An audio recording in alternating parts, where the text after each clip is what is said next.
For us today, and Representative Williams, will start with your testimony.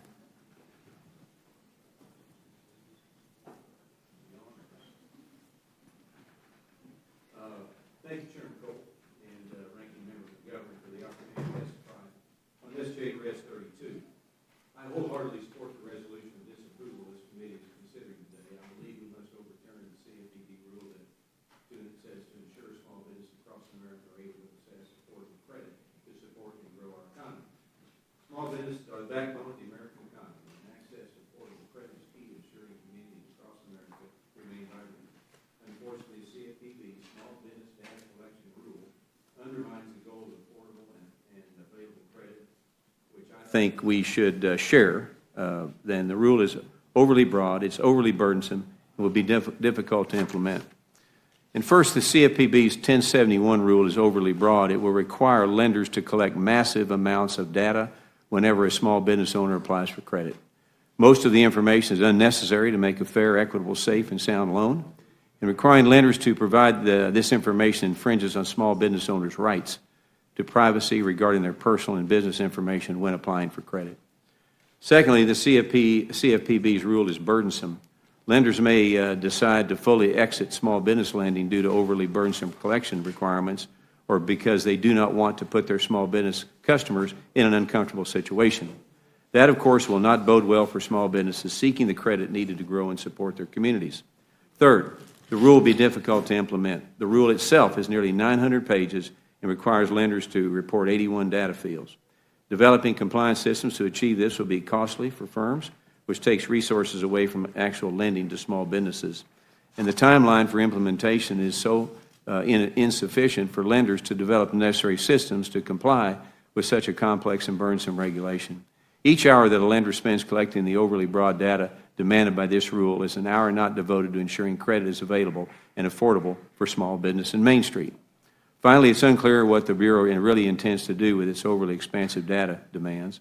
What we do know is the CFPB plans to publicly post the data on the CFPB's website. This is concerning given the Bureau's alarming record of facilitating the naming and shaming the companies whose business activities may be unaffordable or unfavorable to progressive activists. Adding to this concerns is the CFPB's abysmal track record of protecting the highly sensitive data it already collects. In fact, back in February of this year, some may remember there was a major unauthorized data breach by a CFPB employee, which included personally identifiable information and confidential supervisory information. So why should we trust them to protect sensitive information of small business owners this time around? This rule is backwards looking, it's anti-small business, it's a solution in search of a problem. It's critical that we pass this bill to overturn the rule to protect small businesses' access to the credit needed to continue to improve, innovate, and grow our economy and make Main Street what it needs to be in our great country.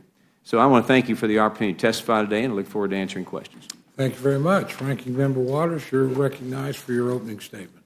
Thank you very much, Mr. Chairman. As soon as we get this up. That's the hardest part. It does not appear to be coming on. We'll send somebody down to assist and see if we can.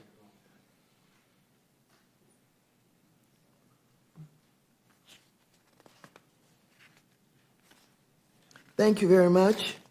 Good evening, Chairman Cole, Ranking Member McGovern, and members of the committee. I appreciate the opportunity to testify before you today regarding Senate Joint Resolution 32. This harmful piece of legislation would overturn a critical rule that was finalized by Consumer Financial Protection Bureau, or CFPB, under the leadership of Director Rohit Chopra to support small businesses, especially CFPB's rule would require lenders to report to the public on their small business lending practices. Finally, implementing Section 1071 of the Dodd-Frank Wall Street Reform and Consumer Protection Act that I worked on with our Small Business Committee, Ranking Member Representative Nydia Velasquez. Now, I understand why the largest banks don't want to tell the public about their lending. This data will shine a bright light on the opaque small business lending market, revealing what interest rates and other financial terms are being offered to small businesses throughout the country. It will also help Congress and others to learn what types of businesses are getting approved and which are not. Transparency will promote competition and reduce borrowing costs for small businesses while also helping to eliminate discrimination. We know this because lenders have been successfully collecting and reporting similar data for mortgage loans pursuant to the Home Mortgage Disclosure Act, or HMDA. They've been doing this for decades. It is hard enough to run a small business already. We should not make it harder by eliminating a tool the CFPB will use to protect these businesses from being discriminated against, whether it is a small family-owned farm or a tech startup founded by women. Every small business should have a fair chance of getting access to the capital they need to build their business. Unfortunately, this resolution is yet another baseless attack against the CFPB by Republicans, despite the agency's broad support from our constituents all across the political spectrum. A recent bipartisan poll found that 82% of Americans, including 77% of Republicans, support the CFPB and its mission. Despite this broad support, Republicans have attacked the CFPB repeatedly in the courts and here in Congress with legislation they have advanced.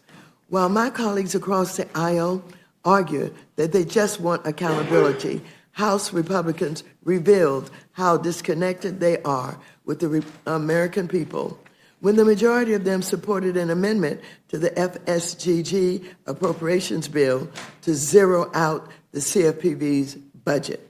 Similarly, Senate Joint Resolution 32 goes to the extreme. It does not merely overturn the CFPB's small business lending rule. This resolution would actively prohibit the CFPB from issuing any similar rule in the future, restricting the agency's ability to comply with its legal obligation to issue such a rule under the Dodd-Frank Act. To illustrate the need for this long overdue rule, members should bear in mind that this is a legal obligation that small business owners themselves want the CFPB to honor. The CFPB issued the rule pursuant to a court-supervised settlement agreement after several small business owners from Iowa and Oregon who faced repeated incidents of discrimination when applying for loans successfully sued the agency for failing to write this rule. Many of us also recall the challenges that too many small businesses faced during the COVID-19 pandemic. Unfortunately, when Congress stepped in to provide relief through the Paycheck Protection Program, or PPP, the big banks that were tasked with implementing the program chose to prioritize their concierge clients, initially leaving small businesses, especially those owned by people of color, out in the cold. It is perhaps not a coincidence that the same big banks who misused the PPP to the detriment of small businesses during the early stages of the pandemic are now pushing for the passage of Senate Joint Resolution 32, which would help them continue to operate with a lack of transparency and avoid accountability. If the CFPB's rule had been in place during the pandemic, the transparency would have likely deterred such shameful behavior and would have helped ensure the program was administered more equitably.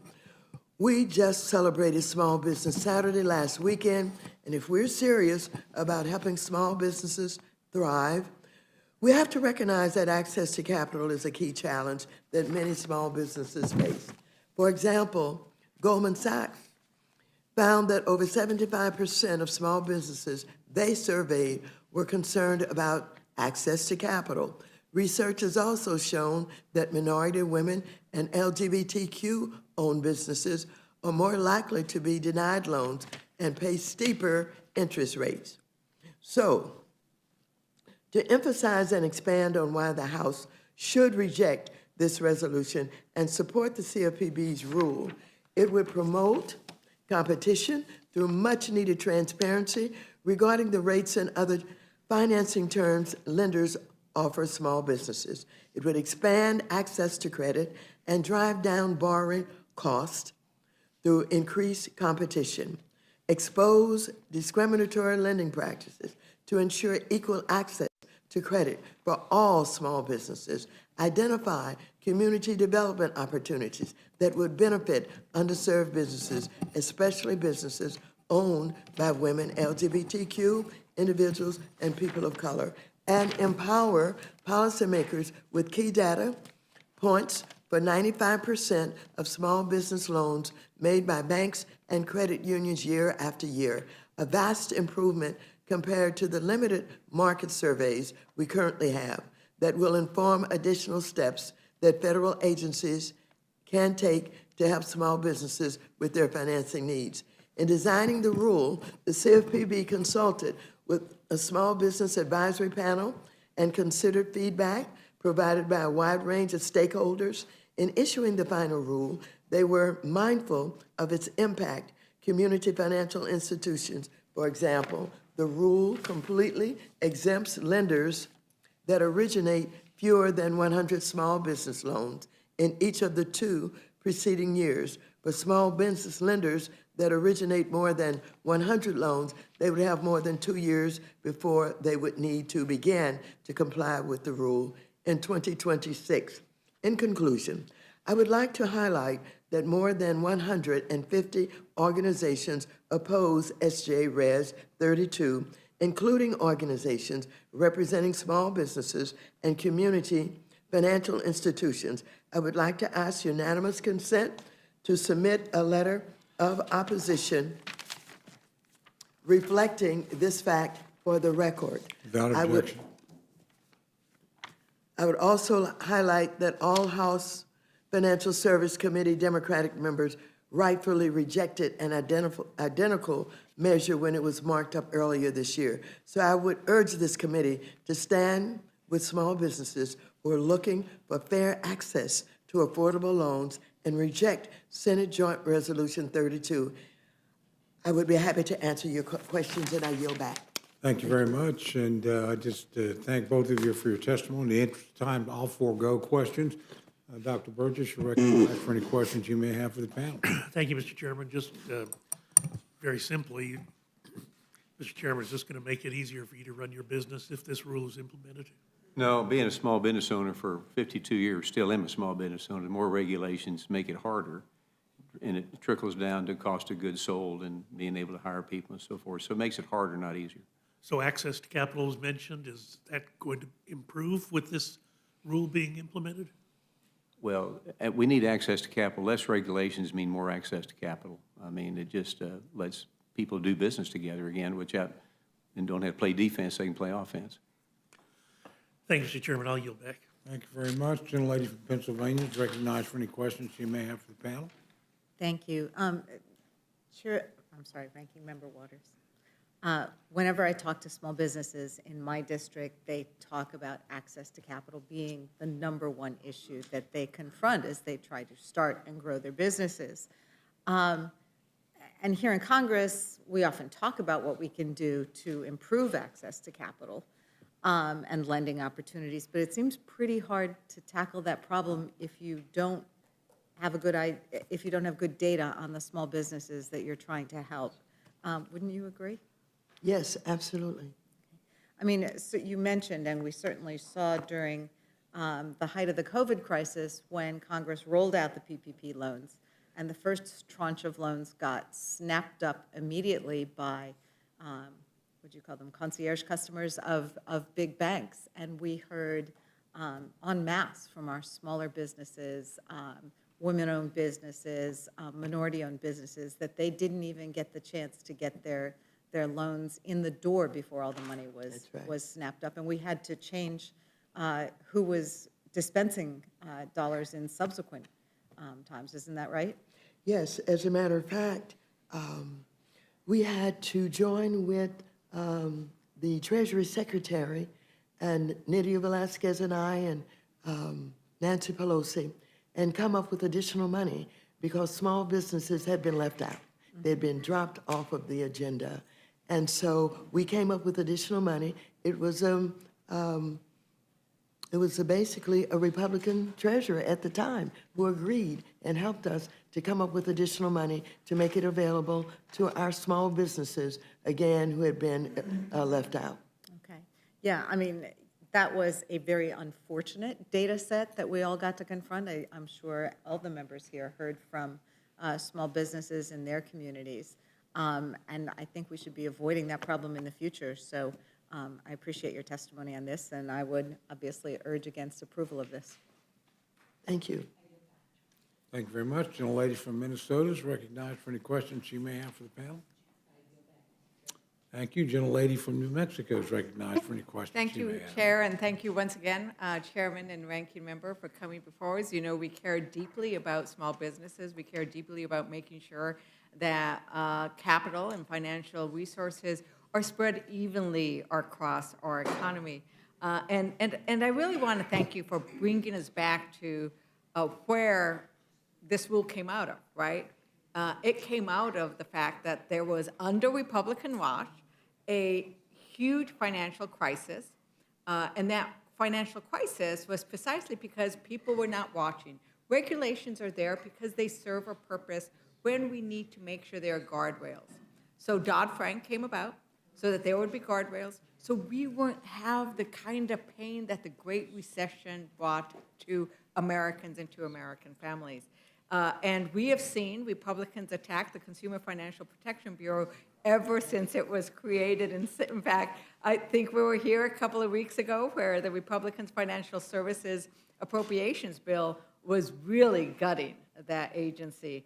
And Ranking Member Waters, your comment about how popular the agency is, I hadn't heard those numbers before, but they are incredible. And I think it's because Americans know they want somebody on their side. Americans, middle class, small businesses want somebody on their side because the big banks and the big corporations aren't their side. Democrats are on the side of small businesses when we defend things like that. Is that why you think there was such support for the Bureau? Well, thank you so much, and thank you for reminding all of the members about the work of Dodd-Frank. At that time, consumers, for example, small businesses, really didn't have any protection.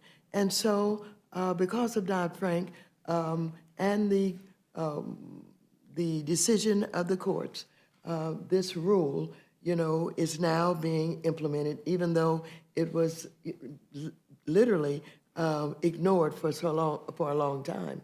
And so, it's very important that we understand it is not enough to talk about how we love small businesses, how we support small businesses. The fact of the matter is they really don't have the access to capital they should have.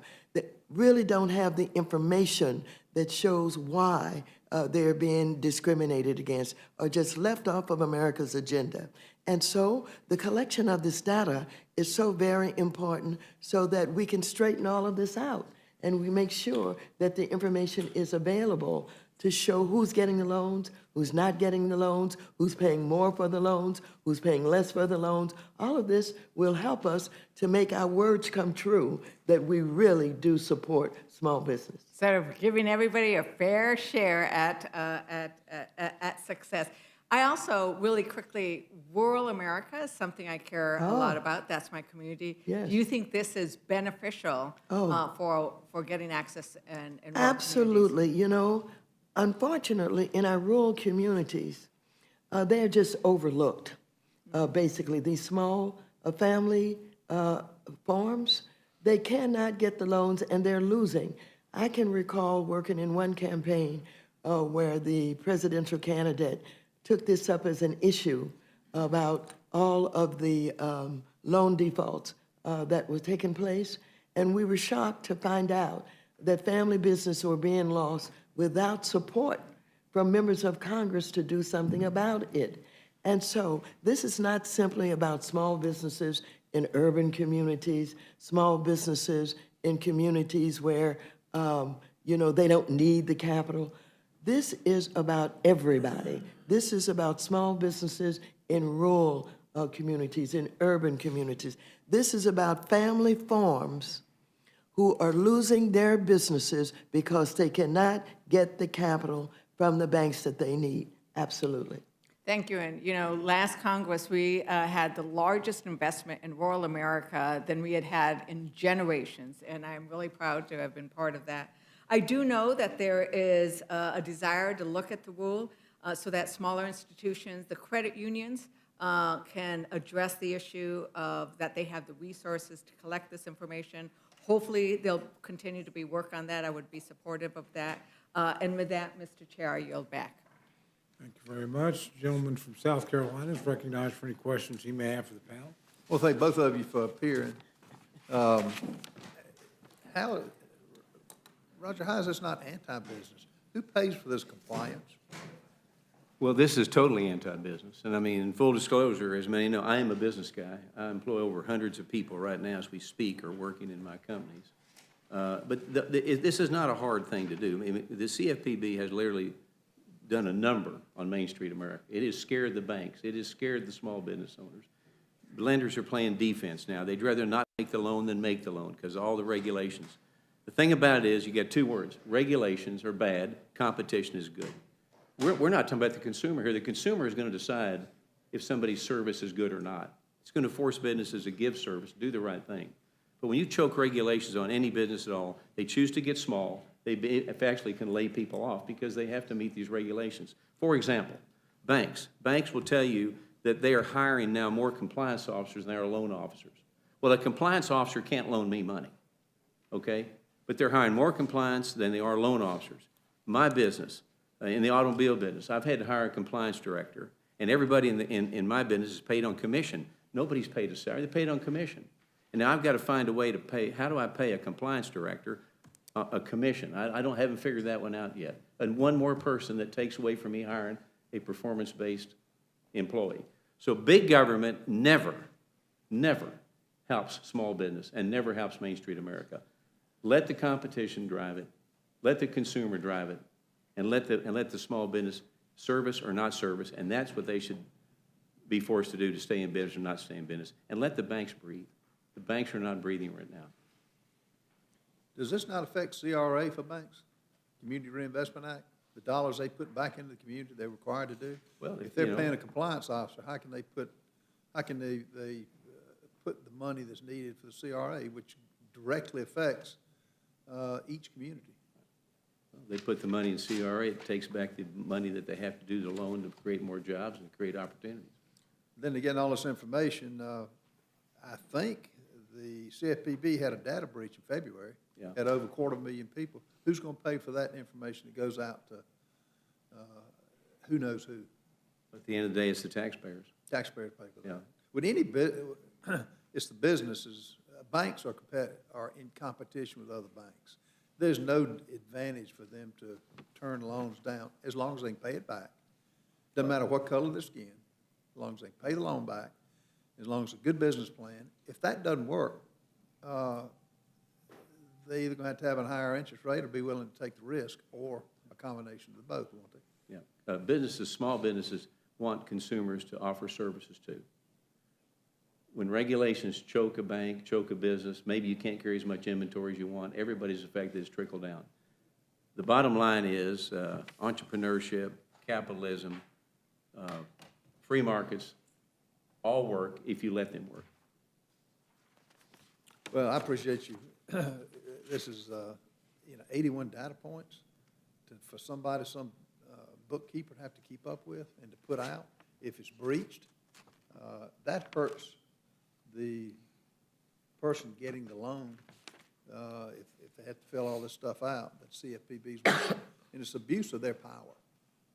And it's at the end of the day, the taxpayer, the person getting the loan is going to pay a higher rate, having to pay for this, and CRA is going to suffer. Right. Well, thank each one of you for being here, and I hope we can pass this. I yield back. Thank you very much. Gentleman from Texas, recognized for whatever questions he has for the panel. Thank you. Thank you all for testifying.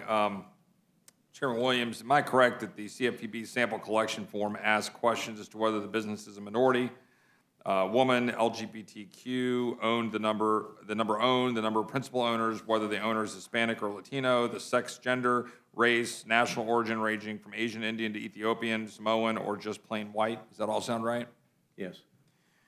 So you've already testified and articulated, both as a small business owner and as the chairman of the committee, the extent to which that is a hindrance to small businesses, to have to hire compliance officers and people to be able to capture this information as well as comply, correct? Right. But that's problem one, right? Isn't problem two is what that information will be used for.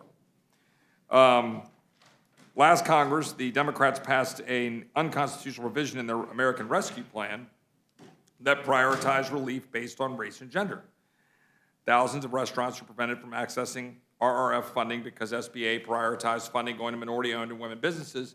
In 2021, 2 courts blocked Biden's Small Business Administration from violating equal treatment under the law by giving out billions of dollars based on race alone. Judge O'Connor in Texas, in the Northern District, I believe maybe overlapping with your district, ruled that the SBA's Restaurant Revitalization Fund was wrong to distribute $28 billion in COVID relief on the basis of an owner's sex and race. The Sixth Circuit of Court of Appeals granted a preliminary injunction against the SBA for similar reasons. In 2021, a federal judge blocked $4 billion in the American Rescue Plan that forgave the debts of, quote, farmers of color, end quote. This is, I think, one of the key problems that I think needs to be pointed out here in addition to the burden. It's a burden on small businesses to then provide information to be used for purposes which courts are striking down regularly as unconstitutionally divvying out dollars on the basis of unconstitutional criteria. Would the chairman agree? I do agree, and it's also a liability for small business to deal with this. Make a mistake and be sued. Correct. I yield back. Mr. Gentle Chair, lady from, I would request permission to correct information that you just heard about what is being required under the 1071 rule. It is not mandatory, it is voluntary. thank you, gentle lady. Gentle lady from Indiana is recognized for any questions she may have for the panel. Thank you, Mr. Chairman. To Ranking Member Waters and Chairman Williams, thanks for coming to the Rules Committee today. Glad to see my financial service colleagues here to talk about this issue. We've seen many CRAs this Congress. Unfortunately, it's been necessary for us to repeatedly check the president and the federal bureaucracy's relentless assault on our economy's ability to grow and function. Chairman Williams, if you could just help us understand, if this rule were to take effect, how small businesses would potentially lose access to credit? Well, small businesses, regulations from a lender make small businesses lose opportunity to get credit. I mean, this is not a hard thing to come up with. The fact of the matter is, less regulations mean more credit, more opportunity, more competition, which drives better service for the borrower, and that's how it works. And I think picking winners and losers in the beginning of a process is the wrong thing, because at the end of the day, there's only losers. So it gets back to, I'm telling you, as a business person, it gets back to competition. It gets back to fairness. It gets back to people shopping for the best opportunity, the best deal, if you want to say that. But this legislation that the CFPB has, it just chokes everything out. And the problem is, when lenders become defensive, it affects all borrowers, because they just defend. And when you defend, you're not really selling your product. So, Mr. Chairman, who does the CFPB answer to? Do they answer to Congress? They don't answer to anybody. Oh. And they don't have a budget, and I understand you ought to see the building they're building for their office headquarters. I haven't seen it, but they answer to nobody. It's rogue, it's out of control, and that's why this legislation is needed. So when we hear our colleagues on the other side of the aisle say things like, it's very popular and it's for the consumers, what happens if a consumer or a constituent has a problem with the CFPB, who do they, who responds to those? Well, I don't know the answer to that. I don't know. And I don't think the consumer knows. And I can tell you in my district, we all represent the same amount of people. Nobody's ever said to me, Roger, I love the CFPB. Yeah. I haven't had a banker say that to me or any small business owner. Doesn't happen. Look, it's a fear tactic. And in many cases it works, and it destroys opportunities in Main Street America. So no oversight by Congress, no funding by Congress, just really a completely rogue agency that has come up with 81 different data points required by what is an unelected and unaccountable bureaucracy versus 13 that were originally enacted by Congress.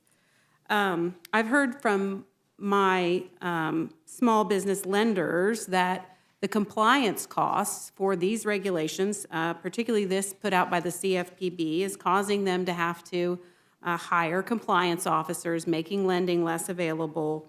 So doesn't the rule put forth by CFPB make it more likely that we're regulating our small business lenders out of business? Well, there's no question about it. I mean, but I think that's the goal of the CFPB, is to regulate out. And that was my next point. So that makes it then more likely that we end up with only the big banks remaining, which is the very thing that my friends on the left purport to fear most. Well, it's exactly right, because what it will do, and we've seen it, has forced community banks to merge or sell because they can't keep up with the cost. And they got more costs than they got income. And that's what's happening. But that's a design. That's not like it just happens. Somebody said, well, let's do this, let's drive that community bank out, let's drive this one, let's let them merge. And pretty soon you have 4 banks in America, and none of them are going to take care of anybody in this room. And my friends on the left tend to think that it's always a government solution to a problem and not a market-based solution. But we know that Ronald Reagan famously said the 9 most terrifying words are, I'm from the government, I'm here to help. And I think with an unelected bureaucracy like the CFPB, they certainly have much to fear. I appreciate this legislation that you've brought forward. I'm happy to support it. Thank you, Mr. Chairman. I yield back. Thank you very much. The ranking members recognized for any questions he may have for the panel. No, I apologize for not being here during the testimony, but I will associate myself with whatever Ranking Member Waters said. I just say also, I mean, I go back to what I just said at the opening. I mean, the stuff we're doing today, I mean, we were all home for a little period of time during Thanksgiving. Nobody talked to me about any of this stuff. All the stuff that people are talking to me about, we're not even dealing with in any way, shape, or form in this Congress. And I hope at some point we can get back to dealing with some of the real problems that people are faced with. So in any event, Thank you, if I may. okay. Mr. McGovern, there have been a lot of statements made here about how this is harmful to small businesses. I've made statements here showing that we did the work to get the information from small businesses that they need and want this data because many have been discriminated against. Many are still begging for access to capital. And with this information, we can find out who is being ignored and how to better get access to capital for our small businesses. Now, Ms. Hochun, is that her name? Just indicated that consumers have nowhere to turn if they have a complaint. We're elected officials, that's why we're elected, to be available to our consumers and to our constituents when they have a problem with government. If you don't know that by now, you don't need to be here. If your constituents can't call you with a problem, then something's wrong with your communication with your constituents. We're all here to deal with concerns that our constituents have, no matter what agency it is. If they tell us they have a problem, we have the obligation to look into that. So I would just ignore that kind of qualification that they have nowhere to turn if they don't like something that is being done by the Consumer Financial Protection Bureau. Let me just say something else. It is very important to understand this discussion about access to capital. We say to our young people, We support you to be entrepreneurs. We support you to want to join the business sector of our society. And they keep telling us about how hard it is to get access to capital. On the one hand, we continue to talk about how we support them, but on the other hand, we do nothing to see to it that our big banks are not discriminating against certain sections of our society. I want you to think about the young people and the fact that when you take a look at Silicon Valley Bank, they got into trouble because they were overly involved in responding to the young people who had creative ideas and new projects, new technology. The big banks are behind in being able to support the creativity of young people. We're talking about your children and your grandchildren. We're not thinking about the future. And this business about they will go out of business, Mr. Williams is not going out of business. He's been in business for years, and he's doing all right. And so the fact that he's talking about small businesses are going out of business because of over-regulation, and he does not like compliance. Compliance is not a bad word. It is a word that simply says, follow the law. Nobody should be exempt from following the law. That's what compliance is about. We have rules, we have laws, and you should follow them.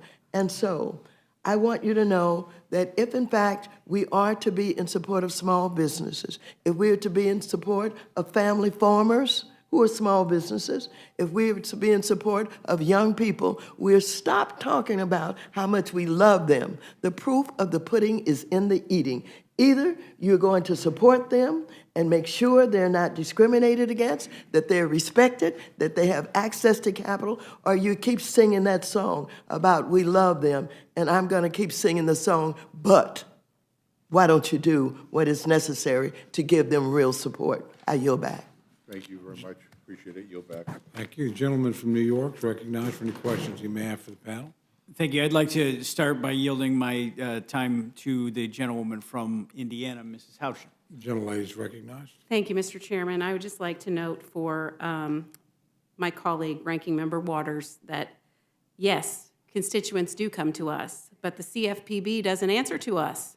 So we have no authority with the CFPB. We cannot do anything about the CFPB. We can, at this point, we can write them a strongly worded letter about how we feel that they will promptly throw in the trash can. So we can do this legislation, and I hope that we will, and I would push for us to have more oversight over the CFPB rather than allowing it to be a rogue agency. I want to touch on a couple of other things. Silicon Valley Bank got into trouble because they were focused on the wrong things. It was a lack of oversight, not a lack of regulation, in my opinion. In the last meeting of the FSOC committee in December, knowing that magazine articles had been published in October and November, newspaper articles about the dangers of Silicon Valley Bank and their assets, the FSOC committee, which is responsible for evaluating systemic risk in our financial markets, spent 7 pages of their meeting minutes talking about climate risk and 0 pages of their meeting minutes talking about systemic risk. And finally, we heard my colleagues say nobody should be exempt from following the law. I totally agree, including the CFPB. I yield back to my colleague from New York. Mr. Chairman. Thank you very much, reclaiming my time.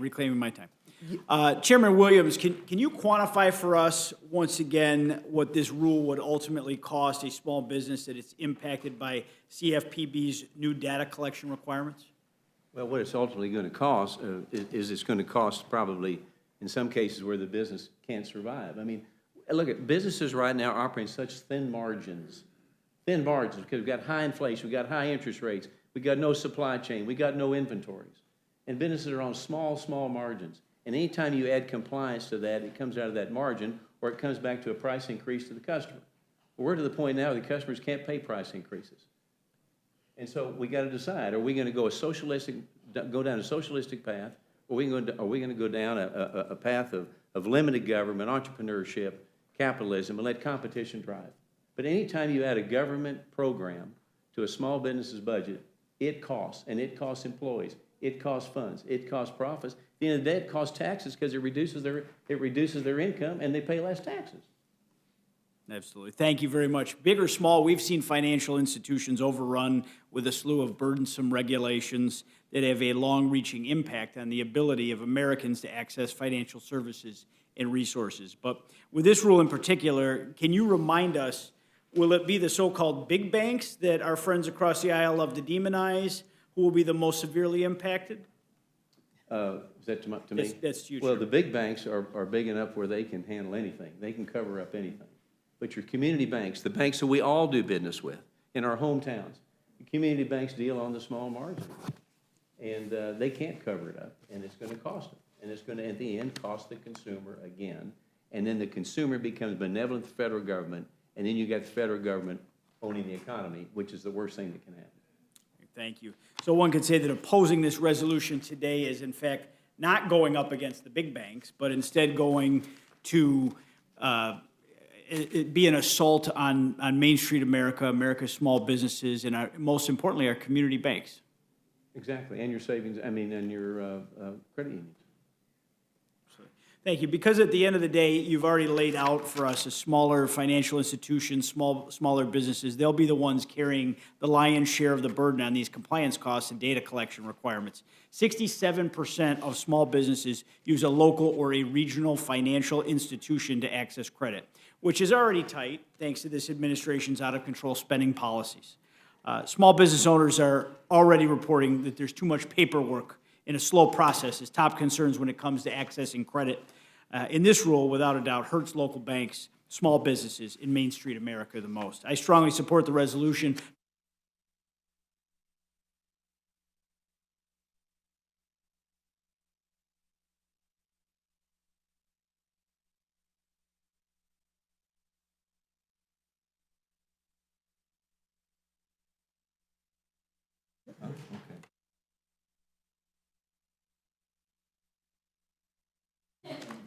I was trying to get.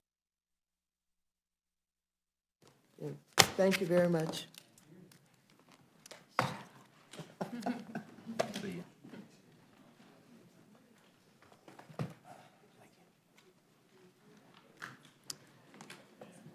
Okay, we'll now move to our next panel.